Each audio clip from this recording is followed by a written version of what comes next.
패시브하우스가 요즘 뭐 거의 대세입니다. 대세. 가스비, 기름값, 전기료 아무리 올라도 난방비 걱정 없이 살고 싶어 집을 지은 젊은 부부들이 있습니다. 영끌이죠. 퇴직금 2명 거 다 탈탈 털었고요. 뭐 주택담보대출 40년을 받았고요. 그래서 하지만 사는 모습은 극과 극. 도심에서 농사까지 짓는 부부는 애기 똥도 한 번씩 섞고 이 집에서 오래된 미래를 꿈꾼다죠. 자급자족도 할 수 있을 것 같고요. 제로 에너지 충분히 할 수 있는 조건입니다. 한편 게임 개발을 하던 IT 개발자는 집에 최첨단 기술을 다 넣었는데 마지막 도전이 남았답니다. 제로에너지 주택까지 도전할 수 있는 도전? 전기료 난방비 영원에 도전하는 똘똘한 우리 집을 탐구해 봅니다. 오늘 찾아갈 첫 번째 집이 있는 곳 인천 영종도로 왔습니다. 신도시가 생겨나면서 독특한 집들이 참 많은 곳인데 오늘 집은 어떤 곳일까요? 인천 영종도까지 왔더니 바람이 너무 세고 너무 춥습니다. 빨리 오늘 찾아가야 되는 집 힌트 주십시오. 보온병요? 이 제 맛이라고 주시는 거예요? 오늘의 힌트입니다. 힌트. 단열이 잘 되고 기밀이 좋은 혹시 오늘 패시브하우스? 아니에요? 맞죠? 맞습니다. 예, 단열이 잘 되고 기밀이 좋아서 에너지 손실이 거의 없는 패시브하우스. 오늘 한번 찾아가 볼까요? 제가 패시브하우스는 잘 찾아요. 패시브 주택 설계 좀 해보셨다는 박현근 소장님 자신만만하신데 이 집인 것 같은데. 요게 그러니까 독일에 있는 패시브하우스하고 비슷한 모양이 그대로 옮겨와 있네요, 한국에. 패시브 주택이 독일에서 시작됐는데 네모 반듯한 이 나무집이 전형적인 독일 패시브 주택과 닮았답니다. 그래서 단번에 찾아내셨구나. 아이고, 안녕하세요. 어머, 안녕하세요. 아이, 반갑습니다. 여기로 오시구나. 반갑습니다. 수고하셨습니다. 굉장히 젊으신 분들이네요. 혹시 독일에 살다 와서 이 패시브하우스를 알게 됐는지. 그건 전혀 아니고요. 토종 한국인이고요. 10년 전부터 저희 삼촌이 패시브하우스를 지었어서 제가 그 패시브하우스 짓는 게 꿈이었습니다. 안녕하세요. 쾌적하고 친환경적인 패시브 주택에 살고 있는 아내 김연경. 남편 정혁진입니다. 가장 첫 번째로는 난방비가 많이 안 들어요. 그래서 뭐 금전적으로도 돈을 아낄 수 있고 또 난방비를 많이 안 쓴다는 거는 뭐 그만큼 석탄 연료를 적게 쓴다는 거니까 자연과 환경에도 좋고. 이 집은 그 깐깐하다는 독일 인증까지 받았는데 우리나라에 50채밖에 없다네요. 1.3리터 하우스로 지었습니다. 1.3리터 하우스로 독일에 인증을 받았다고요? 네, 맞습니다. 와, 그러면 1년에 제곱미터당 석탄 연료를 1.3리터밖에 안 쓴다는 거네요? 그죠? 2001년 이전에 지어진 집들이 제곱미터당 연간 30리터. 이후에 지어진 건축물은 17리터 정도를 사용한다고 하죠. 그런데 이 집은 겨우 1.3리터. 화학연료를 거의 사용하지 않는 집인 거죠. 아는 또 완전 독일식 스타일일지 아니면 한국식 스타일일지 너무 궁금한데요. 네, 한번 들어가 보실까요? 들어가 볼까요? 네. 독일식 패시브 하우스 탐구 시작해 볼까요? 2층에 다락까지 있는 30평 집. 1층은 안방과 공용 공간으로 이루어져 있는데요. 어디 보자. 바깥뿐 아니라 집 내부도 전부 나무네. 꼭 유럽 어디 산장 같은데요? 한참을 올라가야 나오는 천장도 나무. 높이가 무려 8m에 달한답니다. 싱크대가 있는 걸 보니 여기가 부엌인가 본데 주방 가구까지 나무로 맞추셨네. 남쪽으로 낸 창에서 쏟아지는 햇살과 나무집이 참 잘 어울리네요. 실내에 들어와서 보고 제가 순간 좀 깜짝 놀랐거든요. 가전 몇 개 빼고는 죄다 나무네요. 네. 진짜 100% 나무네요. 와. 원래 새하얘야 되잖아요. 그렇죠. 밝고. 네. 예, 그런데 저희는 일단 다 나무니까 나무. 예, 그 느낌이 완전 약간 그 뭐 오두막 같은데 놀러 온 네. 느낌도 나고. 진짜 그런 느낌도 네. 나네요.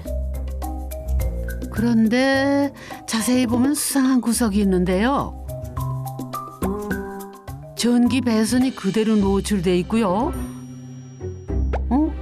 이 낙서는 목수들이 일하면서 적어놓은 거라네요. 마감이랄 게 따로 없죠. 이 지은 골조 자체가 이제 마감이 된 집이라서. 예, 마감이 생략된 거죠. 기본적으로 골조 짓는 게 한 달이면 내부가 2달이라고 하더라고요. 내부를 이쁘게 하려면 이제 내부 비용이 더 훨씬 많이 든대요. 그 부분을 생략하면 절약을 할 수 있다. 그러니까 비용 절감을 위해 내부 마감을 안 한 노출 목조집인 건데 이 집 설계부터 기능적인 부분을 제외하고는 최대한 아껴 짓기로 계획을 했답니다. 이 집은 공장에서 다 커트해와서 그 커트된 자재만 가지고 여기서 조립해서 올린 겁니다. 비용 절감이라고 얘기를 할 수 있고요. 공사 기간도 줄어들고요. 인건비도 줄어들고 현장에 있는 쓰레기나 폐기물 같은 것도 많이 줄어들게 되죠. 또 집 외벽은 한 층씩 쌓아 올린 게 아니라 한 면을 통으로 만들어서 인건비며 자재비를 아꼈다죠. 비용적인 면에서는 줄어들지만 현장에서는 조금 디테일하게 벽을 짜야 되거든요. 일단 세우기가 어렵습니다. 일반적으로 골조를 세운 뒤 단열재를 붙이는데 이 집은 바닥에서 골조를 조립하고 그 위에 단열재에서 방수 시트, 외장재까지 겹겹이 쌓았답니다. 그리고는 벽면을 통째로 들어 올려 세운 건데요. 그렇게 기초 골조를 노출할 수 있었던 거죠. 이렇게 구조를 그대로 마감으로 쓰는 방식이 일반 사람들이 보기에는 공사를 하다만 것 같기도 하거든요. 네. 실제로 또 저희 친구가 네. 이게 집 다 지은 거 맞아? 이렇게 물어본 적도 있어서. 그러니까 네. 공사 중인데 들어와 있는 거 아니냐 막 이런 이야기 하고 그랬을 것 같아요. 예. 도배를 조금 페인트를 조금 해볼까라는 생각을 했는데 근데 살다 보니까 자연 속에 들어와서 살고 있는 느낌? 적응하니까 참 좋은 것 같아요. 대신 목재에는 돈을 아끼지 않았답니다. 이게 칠레산 소나무라는데 보통 내부 마감재로 사용되는 친환경 목재라죠. 또 본드 같은 화학 접착제를 일체 사용하지 않고 오직 나사로만 조립을 했다네요. 글쎄.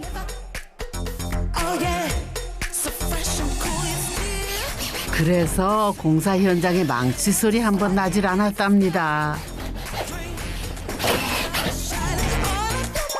나사 종류도 40개가 넘는다는데 전량을 독일에서 수입.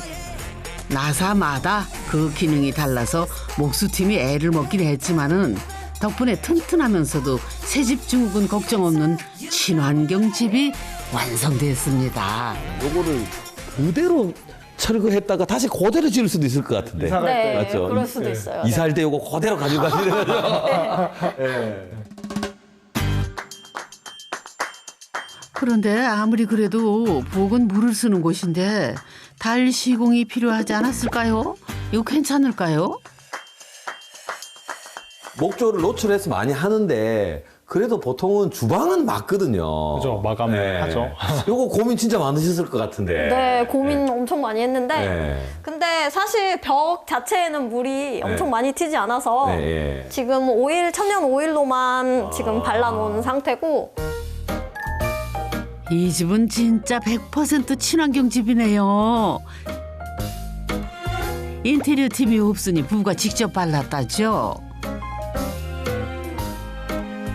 참기름 발라도 된다 그러고 그랬는데 그게 더 비싸더라고요. 비싸죠. 네. 그래서 그거 무슨 뭐 발랐지? 아마시유 같은 거. 아마시유 같은 거 네. 이렇게 직접 바르시는데 저쪽은 3번 바르고 저쪽은 1번 발랐네요. 예, 그죠. 딱 물이 보니까. 많이 튀는 데는 좀 더 다르고. 그렇게 인테리어를 과감히 포기하고 시공 기간을 줄이기 위해 노력한 결과 일반 패시브 하우스보다 30%나 싸게 지을 수 있었답니다.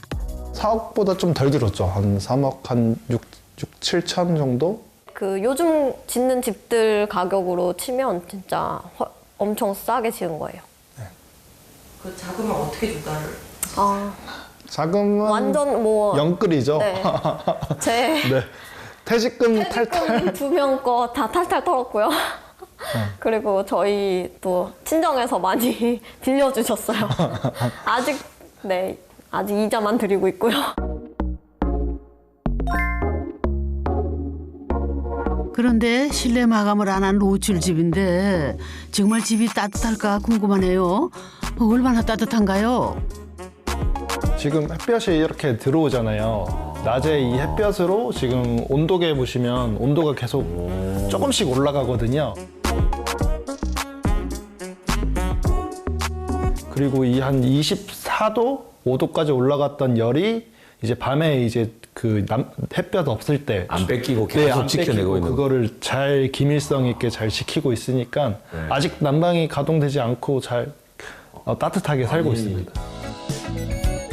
이 집은 봄, 여름, 가을, 겨울 집의 온도가 연간 24~25도를 유지할 수 있도록 창호 종류와 개수 크기까지 계산을 해서 설계된 거랍니다.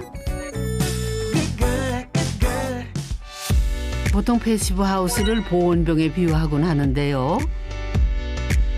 보온병의 두께보다 중요한 거는 틈새가 얼마나 있는가, 즉 기밀성이 핵심인데요. 태풍이 세게 불을 때에 집안에 센 바람을 불어넣어 1시간 동안 공기가 얼마나 드나드는지 기밀 테스트를 하는데요. 0.22 역시 거의 공기가 안 샌다고 보시면 됩니다. 아주 틈새, 조그만 틈새, 생활상의 틈새 말고는 거의 안 샌다고 봐야죠. 이 정도 크기에서. 보통 집은 1시간에 3~4회 정도 공기가 드나드는데 이 집은 0.2회밖에 안 된답니다. 답답해서 어떻게 사나 궁금한데 그래서 패시브 하우스에는 기계적인 환기 장치가 필수랍니다. 이 집 다락에 있는 열회수 환기 장치인데요. 집안의 열은 그대로 보존을 하고 내부와 외부의 공기만 맞바꾸는 기능을 한다죠. 이게 이 집의 허파네, 허파 진짜. 네, 이 집의 그 허파죠. 그 사이즈는 네. 엄청 큰 집 사이즈예요. 최대한 쾌적하게 제일 살기 좋은 위해 걸로 했어요. 네, 성능은 무조건 돈 쓰고 네. 여기 마루에도 이제 아예 마감재도 없이 그냥 아직 안 했죠. 편하게 한판으로. 4달에 한 번 정도 필터만 교체해주면 된다는데요. 이 과정을 거쳐 깨끗하면서도 따뜻한 공기가 배기구를 따라 집안 전체에 공급된답니다. 꼼꼼한 단열과 열 셀 곳도 없는 기밀성. 그리고 열회수 환기 장치 덕분에 바닥 난방을 하지 않고도 사계절 일정한 온도를 유지할 수 있답니다. 보통은 패시브 하우스라도 바닥 난방은 우리나라 사람들 포기를 못 하거든요. 네. 사실 저희 집 정도면 설치를 안 해도 되는데 제가 좀 추위를 많이 타고 애들도 어리고 해서 그렇죠, 또. 그래서 안방에만 안방에만 바닥 난방을 깔고. 네. 부부도 패시브 하우스는 처음이라 혹시나 하는 마음에 안방에는 보일러와 에어컨 설치를 했답니다. 새벽에 잠깐 돌려도 종일 따뜻하다는데 아파트 살 때랑 난방비 차이가 진짜 많이 나던가요? 아파트 살 때 좀 춥게 살았거든요. 난방비 많이 나와서 21도, 20도. 그래도 막 난방비만 10만 원은 넘게 나왔죠. 난방을 안 할 수 없는데 어떻게 돈을 아끼지? 생각을 하다가 남편이 아침 저녁으로 샤워를 해요. 그래서 저는 샤워를 하루에 한 번만 해라. 그래야지 좀 물도 아끼고 더 좋지 않냐. 근데 여기 이제 이사 오고 나서는 뭐 생활비 자체가 많이 안 드니까 그냥 씻게 냅두고 있어요. 아이고, 지금은 웃으며 하는 얘기지만 그 정도로 난방비 폭탄이 무서웠답니다. 네, 10월 20일부터 11월 17일 한 10월 달부터 좀 춥긴 했거든요. 그때 이제 난방비가 47,000원. 보통 저희가 온수 한 2만 원 돈 쓰거든요. 제가 많이 씻어가지고. 네, 그거 빼면은 난방 동계 한 25,000원에서 3만 원 정도지 않을까. 아파트 살 때 전용 25평에 살다가 그때 30만 원 넘게 나왔는데 여기서는 3분의 1밖에 안 나오니까 네. 그 절약도 안 했는데도 이 정도 나오니까 너무 좋죠. 정말 난방비 차이가 나는군요. 2층은 약 10평 규모로 장차 아이들을 위한 공간이 될 예정이라는데요. 여기는 욕실인데 부엌처럼 나무에 천연 오일을 칠을 해서 건식으로 마감을 했습니다. 그리고 긴 복도 끝에 방이 하나 있는데요. 그런데 아들 둘이 쓰기에는 방이 좀 작지 않을까요? 애들이 둘인데 지금 방이 하나밖에 없어요. 저 방을 네. 그 남편이 네. 그 애들 잘 때 몰래 올라가서 저기서 혼자 자더라고요. 아, 저가 애들 방이 아니고 저 아빠의 아지트? 제 아지트는 아니고 육아하다가 힘들 때 지친 누군가 쉬는 공간. 나중에 애기들 방은 나중에 애들이 좀 크면 여기 거실 보면은 여기 그 층고가 좀 높잖아요. 아, 이렇게 여기 오픈돼 있는. 예, 공간을 한 층을 더 만들 수 있을 여지가 있어요. 이 집 층고가 8m나 되던 이유가 여기 있었네요. 방뿐인가요? 벽면에 클라이밍 놀이 시설도 만들고 싶답니다. 처음에 한 번에 다 만드는 집이 아니고 계속 만들어가는 집이네요. 지겨우면 리모델링하고 조금 돈 모아서 또 만들고. 1년 동안 열심히 저축해서 1년 동안 벌어서 조금 하고 1년 동안 벌어서 조금 하고. 실제로 집 완공한 뒤 돈 열심히 모아서 10개월 만에 바로 이 공간을 증축했다는데요. 집 출입구에 있어서 아까부터 궁금했었는데 어머나 여기도 널찍하고 나무 하네요. 창고 같기도 하고 세탁실 같기도 하고 여기는 어떤 곳일까요? 현관이자 네. 창고이자 베란다. 아, 이런 수납으로도 쓰고. 네. 굳이 패시브 하우스로 지을 필요 없는 부속 공간이라 비용 절감도 할 겸 약간의 불편을 감수했답니다. 신발을 그냥 여기 거실에 벗어다 놓고 이제 먼지가 이제 집 안으로 엄청 많이 들어와서 제가 매일매일 청소하느라 너무 스트레스 받고 힘들었어요. 언제 현관 없는 집을 살아보겠어요. 아, 이렇게 먼지가 많구나. 신발 먼지가 많다. 이런 데도 살아보고 평생 그렇게 살 게 아니고 다 이것저것 이렇게도 해보고 저렇게도 해보고. 부부가 마당 조경까지 직접 했다니 참 대단하죠. 어차피 한정된 예산, 부부는 집의 성능을 최대치로 올리고 나머지는 차차 채워가기로 했답니다. 아직 젊으니까요. 오늘 본 집 같은 경우는 일반적인 똑같은 규모의 일반적인 집하고 거의 같은 공사비가 들었어요. 근데 성능은 살리되 나머지는 과감하게 절제를 했다. 그런 면에서 이 젊은 부부는 굉장히 좀 결단력이 있다 이렇게 보이거든요. 우리가 옳다고 생각하는데 돈을 쓴다. 그러면 패시브 하우스라고 돈이 많이 드는 건 아니에요. 올해 처음 텃밭 농사를 해봤다는데 이래봬도 농약 한 번 뿌리지 않은 친환경 배추. 얼마 전에는 이 배추로 김치까지 만들었다네요. 글쎄. 흙이 많이 들어갔지? 흙 퍼가지고. 유기농이라 벌레는 좀 먹었네요. 벌레는 많이 먹는데 그래도 뭐 먹는 데는 지장 없으니까 깨끗하게 잘 씻어서 먹어요. 요즘 젊은이들은 깨끗하고 보기 좋은 것만 찾는 줄 알았는데 아니었네. 어머나 이거 뭐야 박대 구이까지. 맛있겠어요. 근데 주방에 다일 뿐 아니라 렌지 후드도 없네요.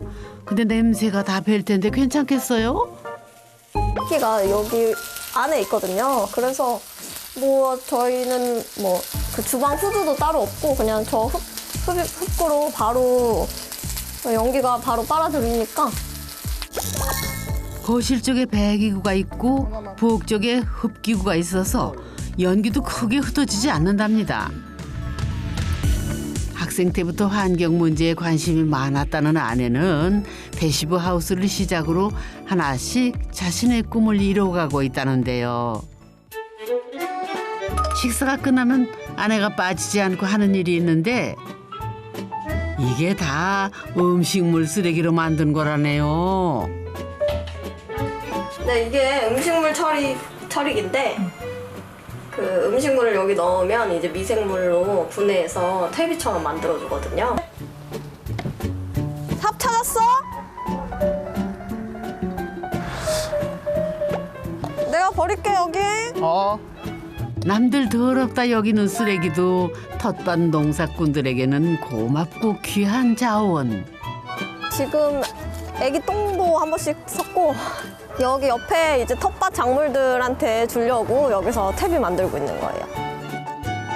이렇게 흙이랑 섞어두면 비료 역할 톡톡히 하게 될 테죠. 작지만 완벽한 생태계를 바로 우리 집에서 만들어가는 이 야무진 부부의 최종 목표는 에너지 홀로서기랍니다. 저희가 태양광 한 6km 정도 설치를 하면 집 전기도 충분히 쓰고 남거든요, 전기가. 그러면 난방도 이제 전기 난방으로 시스템을 바꾸면 외부에서 전혀 쓰지 않는 제로 에너지를 실천할 수 있을 것 같아요.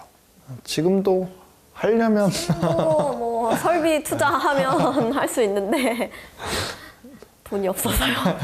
또 뿐만 아니라 텃밭에서 또 먹거리를 바로바로 공수해 오거든요. 자급자족도 할 수 있을 것 같고요. 닭도 키우실 건가요? 아니요. 닭은 안 키워요? 정말 그러면 모든 것이 에너지 포함해서 다 자급자족이 가능할까요? 가능할 것 같아요. 네, 충분히 할 수 있는 조건입니다. 매서운 고물가 한파에도 끄떡없는 우리 집. 언젠가 우리의 미래를 밝히는 집이 되지 않을까요? 오늘 많이 배우고 갑니다.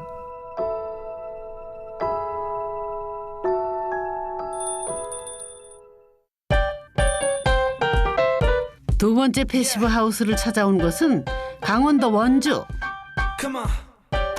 신도시가 생기면서 독특한 집들이 참 많아졌다죠. 자칭 패시브 전문가 현근 소장님, 이번에도 잘 찾으시려나요? 패시브 하우스가 이렇게 단열하고 기울이 잘 돼서 요즘 뭐 거의 대세입니다. 대세. 제가 딱 보면 찾을 수 있을 것 같은데. 이 집인 것 같습니다. 오늘 방문할 집이 패시브 하우스라고 딱 적혀 있네요. 패시브 하우스는 인증서가 있기 때문에 쉽게 찾을 수가 있습니다. 최근 집들이 제곱미터당 연간 17리터 화석 연료를 사용한다는데 이 집은 3.2리터밖에 안 쓴다네요. 우리나라 기준이 5리터 이하부터 패시브 하우스 인증을 받는데 3.2리터인데 이 정도 집의 규모에 비해서는 꽤나 잘 나온 편이다. 이렇게 보이고요. 진짜 규모도 최근에 본 패시브 하우스 중에 꽤나 큰 편입니다. 그러게요. 패시브 주택은 작고 단순하게 지어야 효율은 없다고 하는데 이 집은 크다. 어떤 분이 살고 계시려나? 여보세요? 예, 오늘 저 촬영 때문에 온 박형근입니다. 예. 저기 문 좀 열어주세요. 추워요. 저희가 근데 지금 바뀌거든요. 예? 저희 밖에서 지금 저희 잠깐 여기 근처에 나왔는데 아이, 농담하시지 말고 빨리 열어주세요. 추워요. 방금 안 들렸어. 이분들이 건축주 같은데 정말 밖에 계시네. 지금 잘 들립니다. 저희가 금방 가겠습니다. 소장님이신 것 같은데? 소장님! 안녕하세요. 안녕하세요. 그쪽에서 오시네요. 반갑습니다. 네. 안녕하세요. 이게 네트워크 초인종이라는 건데 방문자까지 구별을 해서 휴대폰으로 알려준다래요. 집에 사람 없을 때 정말 유용하겠다. 일단 제가 IT 쪽에서 일을 하고 있다 보니까 집을 지으면서 그런 다양한 좀 최첨단 장비들을 넣고 싶다는 욕심이 많이 있었어요. 그래서 이제 초인종 같은 경우도 그런 네트워크 초인종을 한번 설치를 해봤고, 외부 블라인드도 휴대폰으로 원격 제어가 가능한 거는 기본. 너무 많은 햇볕이 들어오지 않도록 태양의 고도에 따라 일사량까지 조절할 수 있다네요. IT 개발자 남편이 집을 놀이터 삼아 최첨단 시스템을 갖춰놓았답니다. 원래 IT 하시는 분들이죠. IT 하시는 분들이 각종 아이템이나 좀 액티브한 컨트롤 장치들 이런 거 굉장히 선호하시거든요. 엄청 집요하거든요. 하나를 파면 무섭게 팝니다. 네. 집도 진짜 안도 궁금합니다. 얼마나 무섭게 파셨는지. 알겠습니다. 1층은 약 30평 정도 되는데 방은 하나도 없이 주방과 거실 등 공용 공간으로만 구성되어 있는데요.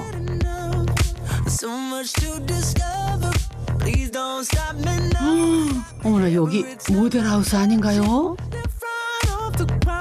올 10월에 입주했다는데 야 깔끔하고 너무 이쁘네요. 거실 쪽에만 천장을 높게 해서 개방감을 높였고요.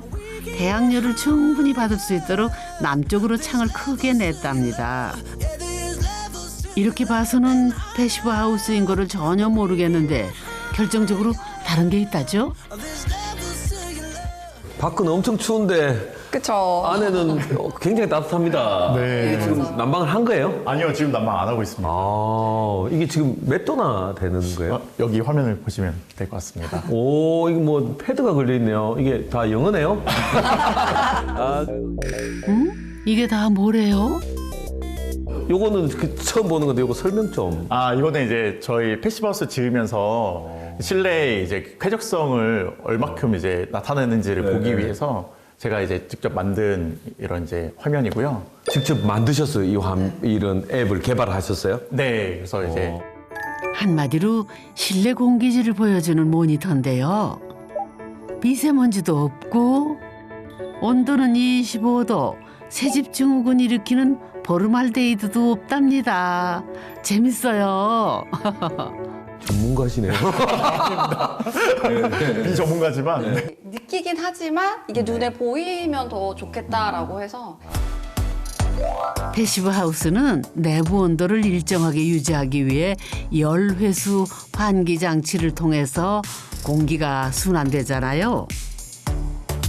IT 개발자인 남편, 과연 이 시스템이 제대로 작동되고 있는 건지 직접 눈으로 확인하고 싶었답니다. 위에 보시면 필터 박스가 있거든요. 그래서 외부의 공기가 필터 박스를 통해서 잘 걸러져서 깨끗한 공기로 바뀌어서 이 열 회수 환기 장치 안으로 공급이 되고, 이 열 회수 환기 장치에서 이제 나가는 공기, 따뜻한 나가는 공기하고 들어오는 차가운 공기의 열 교환을 해서 열 효율을 좀 높여주고요. 이렇게 해서 정화된 공기가 이렇게 들어갑니다. 이렇게 걸러진 따뜻하면서도 깨끗한 공기가 배기구를 통해 집안 전체로 흘러나오고 또 오염된 집안 공기는 흡기구를 통해서 배출되는 원리. 이렇게 실시간으로 공기질을 측정하니 창문 환기 없이도 실내가 얼마나 쾌적한지 확인 가능하더랍니다. 사실 패시브하우스를 짓고 나서 생긴 습관 중에 하나가 창문을 절대 열지 않는다. 창문을 여는 순간 뭔가 오염된다라는 느낌을 받다 보니까 집 밖은 위험해. 진짜 그걸 많이 돼요. 집 밖은 위험해 정말. 그래서 누군가 문을 열고 있으면 문을 열면 안 된다. 저희 필터가 세 개가 있거든요. 그래서 처음에 이제 약간 그런 양파망 같은 걸로 먼저 벌레를 거르고, 그 다음에 프리필터라고 해서 이제 필터 큰 먼지를 걸러주고 그다음에 헤파 필터가 있고 그다음에 탈취 필터가 있어요. 근데 그 필터 전체에 거의 다 진짜 말로 형용할 수 정도로 많은 먼지들이 있는 걸 보고 만약에 환기 장치를 하지 않았으면 이게 그냥 우리 집으로 들어왔겠구나라는 생각이 들더라고요. 아이고, 이게 지난 여름 처음으로 필터 교체했을 때 모습이라는데 이러니 창문을 더 꽁꽁 닫게 된다네요.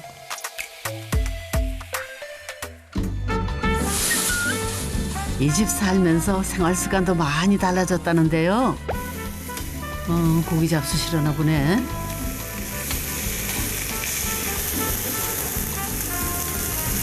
고기가 참 맛있기는 한데 아우 저 연기 나는 것 좀 봐요.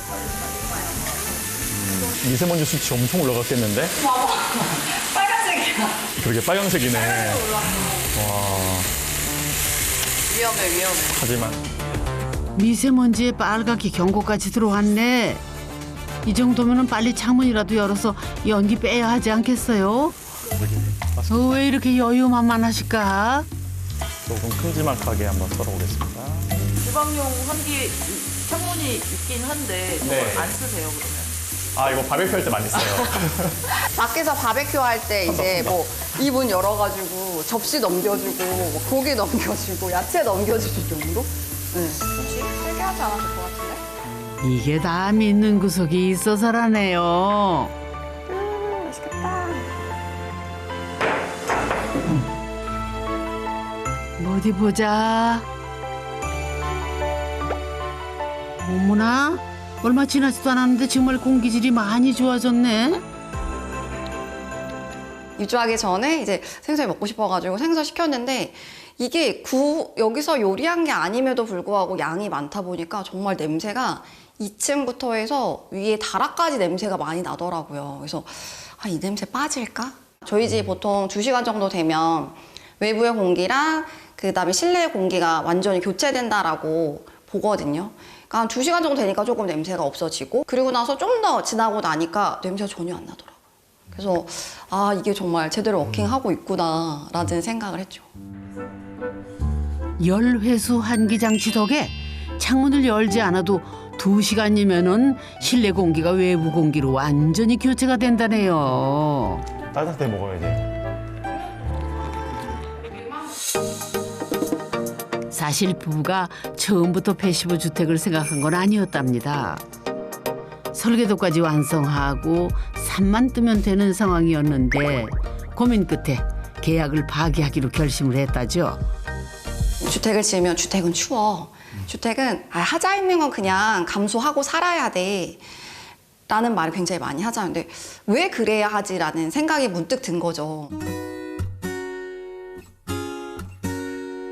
하자 없는 집을 짓고 싶다는 너무도 당연한 생각이 꼬리에 꼬리를 물던 어느 날 결정적인 계기가 생겼다는데요.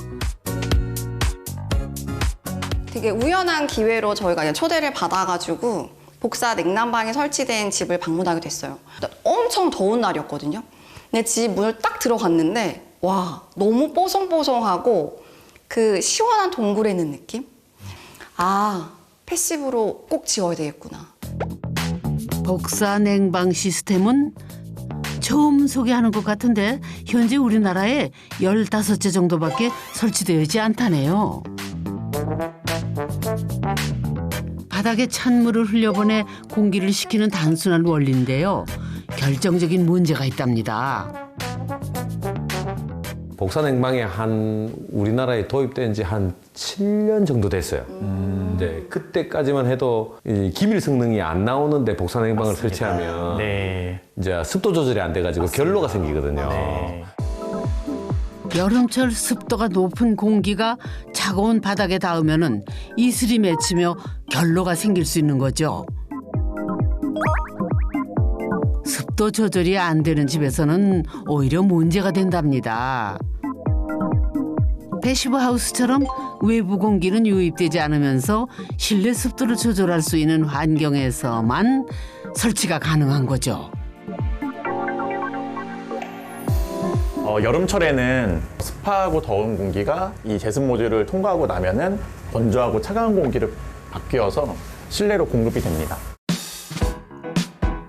또 하나 차가운 냉기가 오래 머물러 있으려면은 나무보다 콘크리트가 유리하답니다. 마치 뚝배기처럼요. 이 집이 철근 콘크리트 골조를 선택한 이유였는데요. 부부는 냉방 효율을 높이기 위해 마감까지 신경을 썼다네요. 이게 복사냉방 시스템을 할 때 출혈량을 극대화해야 되기 때문에 소위 말해서 이제 돌덩어리가 차가운 돌덩어리가 많이 있으면은 그만큼 이제 시원함이 오래 갈 수밖에 없잖아요. 그러다 보니까 벽면을 이제 그런 속고보드로 마감하는 게 아니라 다 몰타를 이용해서 미장을 해서 큰 돌덩어리를 만들자 이렇게 결론이 난 거예요. 아니 이 높은 벽면을 저 석고보드 안 치고 네. 그냥 시멘트 몰탈 미장으로 이걸 다 잡았다고요? 네, 네, 맞습니다.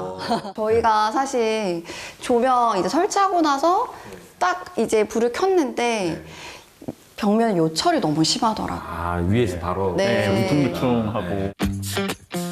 조명과 함께 드러난 벽면의 요철. 시멘트 미장을 새로 하고 페인트를 다시 칠하기를 무려 2달. 그럼에도 쉽게 잡히지 않더랍니다. 작업자분들은 낮에 일을 하시잖아요. 낮엔 보이지 않아요. 이게 조명을 켜고 어두워야만 보이는 부분들이 더 많단 말이죠. 그러니까 밤에만 와서 보는 건 저희 둘뿐이니까 그분들이 보이기에는 이 정도면은 되게 많이 좋아졌어. 반듯한데? 근데 저희는 밤에 와서 보면 아닌 거죠. 사람이 하는 일이라 완벽하기 어려웠던 건데 그래서 어떻게 했을까요? 조명을 그냥 바꾸는 걸로 결론을 내렸습니다. 조명 안 달았네. 네. 조명을 없애고. 네. 잘하셨어요. 네. 에휴, 말만 들어도 시공비가 꽤 많이 들었겠다. 게다가 패시브 하우스를 지으면서 필로티의 기역자 구조가 웬 말이래요? 이렇게 모서리가 많으면 보온병처럼 집 전체를 단열재로 감싸기도 어려웠을 텐데요. 필로티는 제가 강력하게 좀 원하는 부분이었어요. 처음 설계했을 때는 착오가 있었으면 좋겠다라는 생각을 했었는데 IT인으로서 IT이라면 무조건 차고가 있어야 된다. 네, 차고가 있어야 된다. 거기서 모든 창업과 모든 대기업이 성장을 했다. 네, 그렇게 하다 보니까 어쩔 수 없이 기역자 형태의 집이 나오게 된 것 같아요. 그리고 이제 또 하나는 저희가 중정에 대한 욕심도 굉장히 많이 있었거든요. 근데 이제 녹록지 않다 보니까 그 뒤에 조그맣게나마 이제 후정을 만들어 주셨어요. 울산팀이. 네, 이렇게. 패시브 하우스라고 해서 복잡한 구조가 안 되는 거는 아니지만 문제는 비용이 많이 든다는 거죠. 하지만 평생 한 번 지을 집, 로망을 포기하고 싶지는 않았답니다. 일단은 뭐 주택담보대출 40년을 받았고요. 그래서 저희는 이제 80살까지 네, 대출금을 내야 되고. 어떻게 보면 저희 미래를 담보로 좀 저희도 도전을 한 거죠. 저희 막 퇴직금까지 다 끌어모으고 주택담보대출 받고 정말 남은 건 집밖에 없나? 근데 그치 남은 건 집밖에 없나? 아이고, 앞으로 열심히 일하셔야겠네요. 팬데믹을 거치며 재택근무가 많아진 만큼 집을 최대한 잘 활용할 생각이라는데요.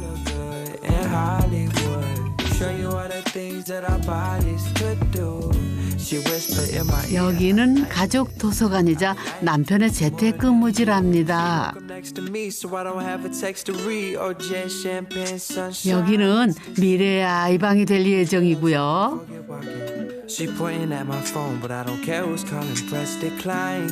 부부의 침실은 필로티 구조 위에 위치해 있는데요. 침대에서 멀리 지악산까지 보이는 풍경 맛집이랍니다. 집안 인테리어까지 예쁘게 잘 하셨는데 시공비도 많이 들었다면서 너무 무리한 거 아닌가요? 사실 저희 집은 인테리어 팀이 없어요. 시공하거나 이런 것들에 저희 예산을 많이 쓰고 대신 정해진 예산에서 그럼 나머지 것들은 어떻게 해야 되냐. 젊으니까 저희가 직접 뛰자. 지금 생각해보면 굉장히 무지했죠. 인테리어 설계뿐 아니라 조명까지 부부가 직접 설계하고 시공을 했다네요. 이 집의 조명이 무려 120개. 부부는 직장에서 퇴근하면 공사 중인 집으로 출근을 해 전기 피복을 벗겨가며 하나하나 설치를 했답니다. IoT 기술을 접목해 스위치 없이도 사람을 감지해 켜졌다 꺼진다네요. 가장 어려웠던 건 화장실. 타일의 줄눈 색깔까지 다 정해야 하는 건지 몰랐답니다. 와, 이게 안방 욕실에서 이쪽 저 욕실 공간, 세면 공간 들어와서 가장 제가 놀란 게 뭐냐면 와이파이. 이게 정말 갑자기 부럽기도 하고. 예. 이 변기나 욕실에 너무 오래 있는 거 아니에요? 또 좀 중요하거든요. 네. 또 이렇게 화장실에 있을 때 또 네. 끊김없는 신호가 있어요. 끊기고 있는 신호가 이 신호예요, 이 신호예요. 집안 곳곳에 최첨단 IoT 설비가 돼 있어서 인터넷이 끊기면 안 되는 거죠. 그런데 거울 달기는 도전 그 자체였다네요. 실제로 이 거울을 이제 주문해서 왔는데 달아야 되잖아요. 네. 근데 이거를 이제 달기 위해서 정확한 그 위치를 잡아야 되는데 그게 어렵다 보니까 신문지를 오려서 여기다 먼저 붙여보고 이 정도면 될 것 같아. 신문지를 거울 모양으로 오리고 타일에 구멍을 내서 걸기까지 며칠이나 걸렸답니다. 반면 이 근사한 욕조는 디자인에서 시공까지 하루밖에 걸리지 않았다네요. 저희는 그냥 저희 조정 욕조로 할게요 라고 말하면 끝나는 줄 알았는데 해주실 줄 알았어요. 짠! 어떻게 하실 거예요? 부터 해서 치수. 네, 뭐 정확한 치수. 어떤 치수를 어떻게 만들 거며 뭐 이런 것들에 대해서 갑자기 어떤 저한테 막 디자인으로 물어보시니까 시공 전날 부랴부랴 설계도를 그리고 현장에서 인부들과 함께 벽돌을 쌓아가며 완성한 욕조랍니다.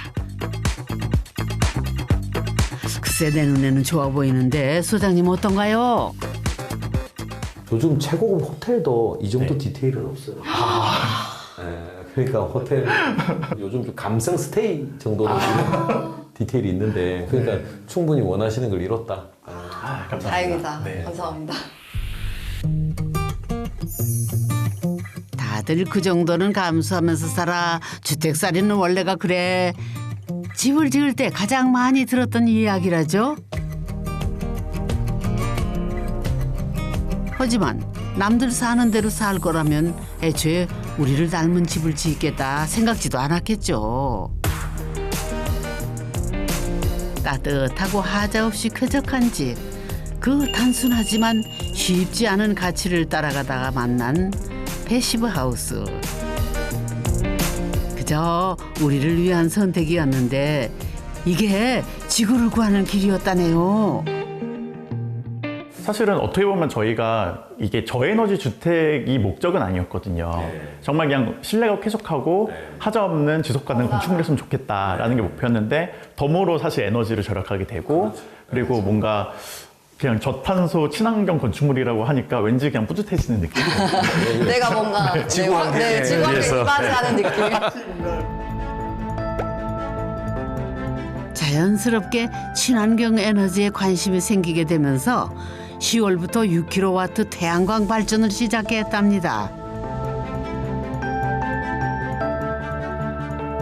11월 전기료가 0원? 난방 온수 요금은 6만 원이 나왔는데 60평대 집 규모를 생각하면 양호한 것 같은데 건축주는 생각이 다르답니다. 이제 앞으로 이 저희 복사냉방 시스템의 설비를 좀 업그레이드를 해서 이제 난방까지도 이 복사냉방 시스템을 응용해서 할 계획이거든요. 그렇게 하면은 이제 도시가스 대신에 전기를 사용해서 이제 난방을 하는 온수까지도 이제 전기를 이용해서 하는 식으로 교체하려고 준비를 하고 있어요. 한 번 파면 집요해진다는 IT 개발자 남편. 집의 에너지 효율을 업그레이드 시키는 것이 다음 목표라는데요. 일단은 첫 번째로는 이제 전기로만 하는 전전화 주택으로 전환을 먼저 해야 될 것 같고, 뭐 장기적으로는 이제 저희 태양광 패널이나 여러 가지 그런 발전량을 늘려서 이제 제로 에너지 주택까지 도전할 수 있는 진화하고 있죠. 네. 저희 집은. 네, 꿈꾸고 있습니다. 5년 안으로는 5년 안으로는.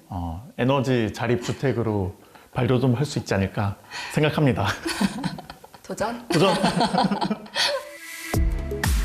이제 마지막 다락 공간으로 가볼까요? 어이구야, 다락이 아니라 운동장이네. 아무것도 없는데 왜 이렇게 크게 만드셨을까? 사실 다락을 약간 재택 근무하는 공간으로 처음에 쓰겠다라고 했는데 저희가 살다 보니까 잘 안 올라오겠대요. 그러니까 지금은 아이가 없어서 네. 2층에 있는 서재 공간을 쓰시지만 네. 그걸 아이한테 뺏기면 여기에 올라와서 이제 재택을 하시겠다 이런 생각이. 아이들은 몇 명 나오실 생각이신지? 지금 한 2명 정도 네. 나눠도 좋지 않을까. 네. 동네 어린이들 다 와도 될 것 같아요. 그럼 네, 환영합니다. 아유, 80살까지 대출 갚아야 하는데 아들, 딸뿐인가요? 손주들까지도 뛰어놀겠네요, 뭘. 제가 생각하기에 중요한 거는 패시브하우스가 중요한 건 아닌 것 같아요. 하자 없는 이제 건전한 건축물, 장기적으로 건전성을 갖고 있는 건축물을 짓는 게 우선이고, 그런 건축물을 지으려고 노력을 하다 보면은 사실 자연스럽게 패시브하우스로 가는 길이 열리는 것 같더라고요. 집은 주인을 닮는다는데 이 집은 어디까지 진화하게 될까요? 전기 요금에 이어 난방비까지 영원되는 날 꼭 알려주세요.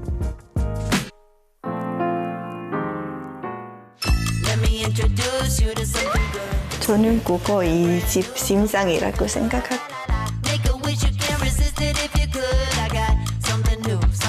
워낙 실험 정신이 강해갖고 근데 뭐 특이한 건 아니에요. 그냥 특이한데요. 디자이너는 어떤 형태에 주로 관여를 하잖아요. 공간도 자유도가 높은 가급적이면 독립적으로 지낼 수 있는